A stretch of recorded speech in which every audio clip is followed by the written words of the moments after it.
Water supply.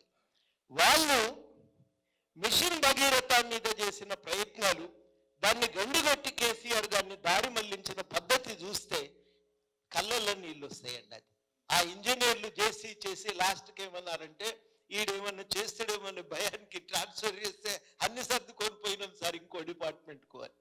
అంటే న్యాయంగా కొట్లాడి తెలంగాణలో నీళ్లు రావాలని తెలంగాణ సోయితో కొట్లాడినోడు ఎక్కడనో పోయిండు, తల్లాడినోడు ఎక్కడనో పోయిండు.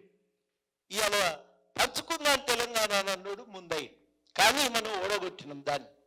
ఓటమి సంపూర్ణం కాలేదు. అది సమాధి అయ్యే వరకు దాని పోరాటాన్ని నడవవలసి ఉంటుంది. అదే ఇవాళ మనం జాగ్రత్త పడవలసినటువంటి అవసరం ఉందని నేను చాలా మంది మిత్రులకు అదే చెప్తున్నా. ఎన్నికలతో మన పోరాటం అయిపోలేదు, అది సీరియస్గా జరగవలసిన సందర్భంలో ఉన్నాం. అది ఒకరోజు మీటింగ్ పెట్టి పోతే కాదు, నిరంతరము క్రియాశీలకంగా రాజకీయాలను ఎట్లా విధ్వంసం చేసిండు, ఎందుకు చేసిండు అని చెప్పటమే కాదు, ఇవాళ ఆలోచన ఏంది అనేది కూడా మనం సర్వత్రా ప్రచారం చేయాలి. అవినీతి మీద చర్యలు తీసుకునే విధంగా మనం అందరం కూడా గట్టిగా పట్టుబట్టాలి. తీసుకునే గాక మనం ఊకోవద్దు.